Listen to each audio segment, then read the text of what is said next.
Welcome to the Bladed Tech Channel's 73rd edition and second year of the Tesla and SpaceX Redux. We are reviewing the milestones that occurred on each day in the week of January 24th through January 30th in the history of Tesla, SpaceX, and other Musk-affiliated businesses.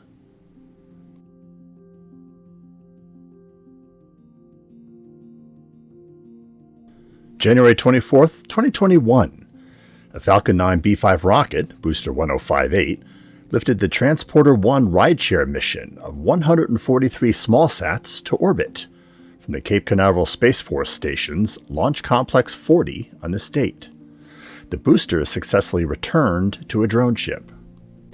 It was SpaceX's first dedicated smallsat rideshare launch, targeting a 326-mile altitude orbit. The launch deployed a record number of satellites, consisting of 120 CubeSats, 11 microsatellites, and 2 transfer stages. 10 Starlink satellites made for testing optical laser inter-satellite links were also on board, and were deployed in a polar orbit.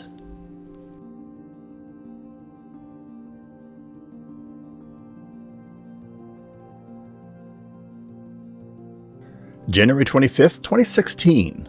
Elon Musk told CNN Money on this date that Tesla would eventually start building EVs in China. He said, quote, "Our cars in China come in with quite a high import duty, and we're not eligible for local incentives, so all our sales in China come at quite a high penalty, but that will be alleviated once we move to local production."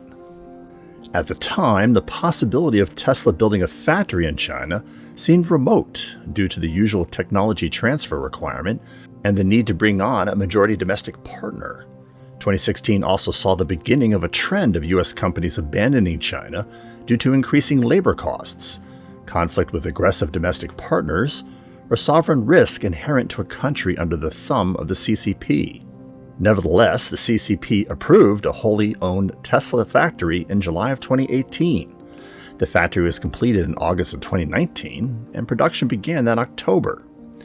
How long will it be before Tesla encounters the same sovereign risk as their American predecessors? We'll keep you posted.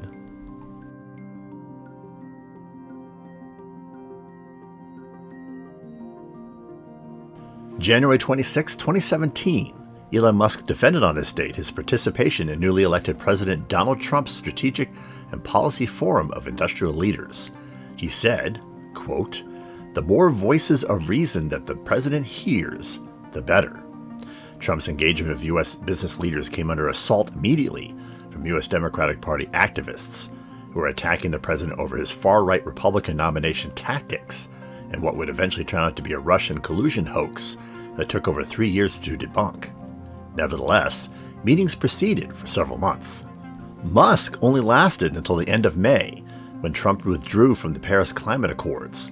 Climate change was at the center of Musk's drive to create Tesla and SolarCity, and the treaty withdrawal was the one move that Musk would not tolerate. His early withdrawal from the forum, in spite of his initial comments, meant that he was to avoid being caught up in the upcoming political circus. A white nationalist rally and Antifa counter-protest in Charlottesville, Virginia, on August 11, 2017, brought Trump's agenda crashing down, particularly after a gaffe in which the president said that, quote, "there were good people on both sides," during his condemnation of the violence. By August 16th, Trump was forced to terminate the Strategic and Policy Forum after a number of resignations by CEOs. Trump's administration managed to survive the Charlottesville debacle, but the ugly stain was never really excised. Still, the economy thrived over the next few years, and so did Trump's administration and Musk's companies. The economy was so strong, it seemed likely in late 2019 that Trump would win re-election against a slate of far-left Democrats, in spite of continual gaffes and a persistent leftist campaign to paint Trump's administration, irrespective of ample evidence to the contrary, as racially and identity intolerant. The pandemic and the nomination of a relative moderate as the Democratic Party presidential nominee brought that possibility to an end. The pandemic destroyed the economy, and Senator Joe Biden was able to campaign practically out of his basement, winning the U.S. presidential election in November of 2020. At the same time, Musk was rapidly becoming the wealthiest person in the world on the back of Tesla's market valuation. While Musk was ascendant, Trump was about to end his administration in disgrace. A pro-Trump rally in the Capitol on January 6, 2021 turned into a riot, and several hundred rioters gained access to the Capitol building, forcing Congress to flee. Control was reestablished within a few hours, but the damage was done. Americans were outraged, and the Democratic Party used the incident to demonize Trump, his administration, and even half the country's citizens that didn't vote for their presidential candidate. Musk's words in early 2017, long forgotten, proved to be prescient. Enjoying our content? We issue new videos every week, so be sure to subscribe so you stay current. Subscribing is free, and we encourage you to browse our 350 plus video library, where you can find more Milestones installments for every day of the year, as well as tech documentary segments, current events in space exploration, science and technology, gameplay recordings, reviews of tools and equipment, and reviews of small electronics and appliances. Each video is tagged with an alphanumeric indicator in the title, so searches for particular segments are quick and easy.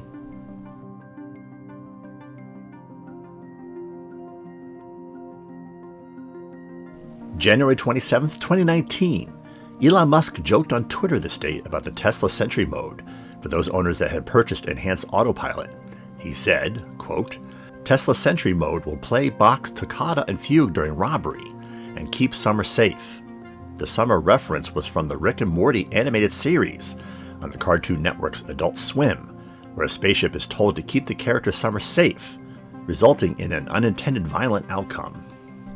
Fortunately, the actually released Sentry Mode wasn't quite as deadly, but it has been effective in deterring crime against Tesla vehicles and providing police revealing videos of perpetrators after the fact.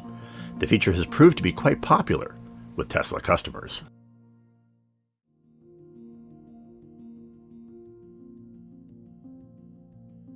January 28, 2013.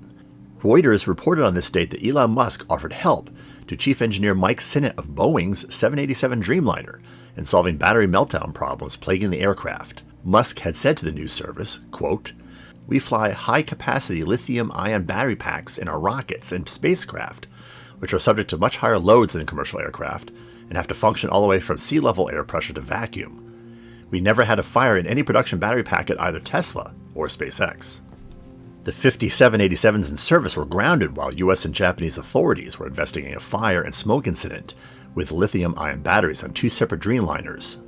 The 787 was the first passenger jet to use lithium-ion batteries for backup and auxiliary power. Have you agreed with our choices, or do you think there are other events in space and tech history that are better? Go ahead and share with us by dropping a comment below. If you have suggestions for other space and tech milestones, let us know. We'll credit milestones we pick for future videos to those viewers that post them. And don't forget to click the bell notification icon so you don't miss upcoming videos.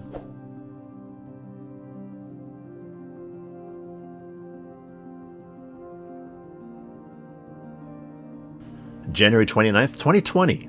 The Starlink 3 payload of 60 satellites was lifted to orbit on a Falcon B5 rocket, Booster 1051, from the Cape Canaveral Air Force Station's Launch Complex 40 on this date. The booster successfully returned to a drone ship. It was the third operational and fourth large batch of Starlink satellites deployed in a circular 290-kilometer orbit. One of the fairing halves was caught, while the other was fished out of the ocean.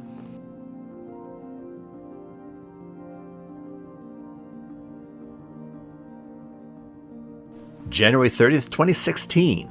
Musk made a surprise appearance at Texas A&M University on this date to deliver closing remarks at the SpaceX Hyperloop pod design competition. SpaceX sponsored the competition, in which student teams submitted designs for passenger pods for the high-speed Hyperloop system. MIT's graduate students took the weekend's top honors. Musk explained the reason for the competition, saying, quote, "What we really intended to do with the Hyperloop was to spur interest in new forms of transportation, and I'm starting to think this is really going to happen," he said. "It's clear the public and the world want something new, and you're going to bring it to them."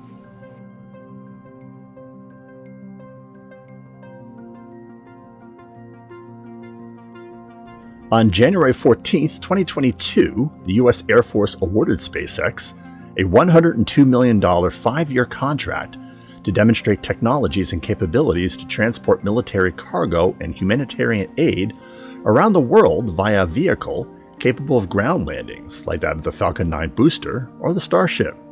The contract is to investigate the utility of using rockets for military airlift in lieu of aircraft transport. As previously reported on this channel, the U.S. Transportation Command has been in discussion for the last 2 years with both SpaceX and Blue Origin as to the practicality of the idea. SpaceX is to provide cargo bay designs that support rapid load and unload and are compatible with U.S. Transcom intermodal containers. The company is to explore a wider range of possible flight trajectories, research a number of landing options for low technology or no technology locations, review safety issues when landing near populations, and investigate the types of cargo that can survive such trips, including medical supplies. The contract also provides the U.S. Air Force an option to fund a full-up demonstration of heavy cargo transport and landing.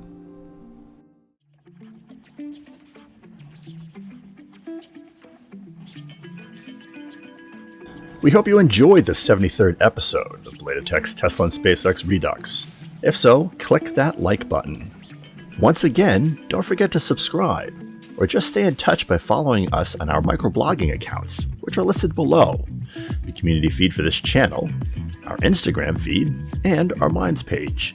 We announce all new videos and post some unique content on those outlets. And if you prefer an alternative video distribution source, consider visiting our channel on Rumble. Thanks for watching.